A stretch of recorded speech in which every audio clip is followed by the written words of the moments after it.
That's me working now. Alright, welcome to Video Celts. How much you look forward to playing for Celtic again? The last time I saw you, you were plastered in Benidorm. Have you recovered from that?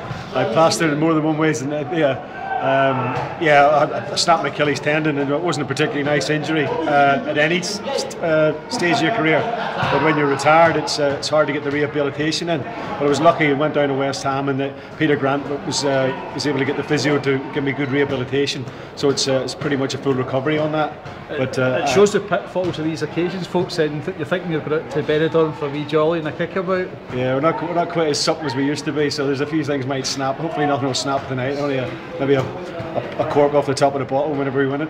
Have you been in action since Benidorm? Goalkeeping action? I've been in a few games. We played some games down at West Ham at the end of the season, a little bit of corporate 7-a-side, and we played a match on Monday night for Great Ormond Street, a charity event again, and it just keeps you in touch. I play a little bit of tennis during the week to try and keep fit, but you can't. There's quite a thriving tennis scene up here with Andy Walker and Davy Elliott. They're probably better than me, I think. I like to play the doubles. I don't get about the court as much as them guys could do. How difficult is this game for a goalkeeper? I spoke to Stuart Kerr the last couple of seasons, and it seems like absolute torture. You're not hiding to nothing. It is. It's very close because most of the shots will come off from sort of 10, 12 yards inwards, which is a penalty kick more than not. But you want to try and help your guys out. If anybody gets cut through on a one-on-one, you want to get as close to them as possible, give your guys a chance to get back, and you just try and make no blunders if you can, and let your guys score more goals. Celtic's formula: always score more than the opposition, and you'll win anyway. Right. So when did you get the call for this? Give me a shout. I was actually on holiday in Greece when I got the phone call, sitting on the beach, and I thought, I better get up and do a bit of exercise then if they want me to play in a couple of weeks' time.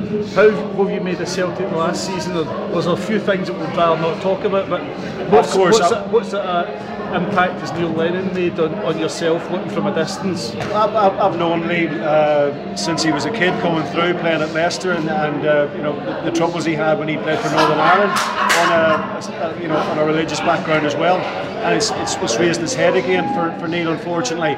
But I think he's done a fantastic job with the Celtic supporters, getting them rallying, and there was a great atmosphere at Celtic Park this season, right to the end of the season. And even though they probably had their fate in their own hands and let it slip, I don't think Neil's got too much blame for that. I think he's done a very, very good job with the squad of players that he had this season, and hopefully he gets another good crack at it next season. Did it surprise you how well he did as a rookie manager? A job of that magnitude. I mean, Neil was a great player, and he was a good general in the middle of the park and everything else. But I didn't think he could make the step into managerial position. I didn't think it was his cup of tea, but he's done really, really well. He seems to be able to motivate his players. He seems to know the ones that need the push, and he gets behind them and drives them forward. I've never known a tougher character in football.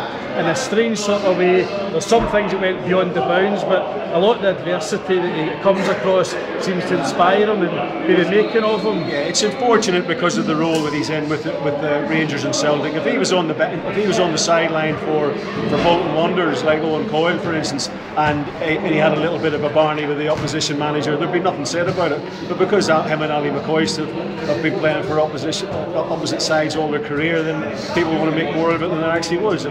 And Ali's done really well. He came out and spoke and said it was handbags and it was nothing. And you've got to realise those guys are under a lot of pressure on the sideline, and they probably didn't do very much. It just looks more in the heat of the environment. What's it like for yourself watching Celtic Rangers games from a distance? Does it seem not that long ago that you were involved, or does it seem a lifetime ago? It seems a long time ago. It's nice to look back. Sometimes you have to really scratch back in your memories to remember that you did play in these games. Because of living down in England now, you've got a great affiliation with Celtic, but still obviously every Saturday and well, as it is every day now, you look at the scores and hope to see them sitting up there above Rangers every time.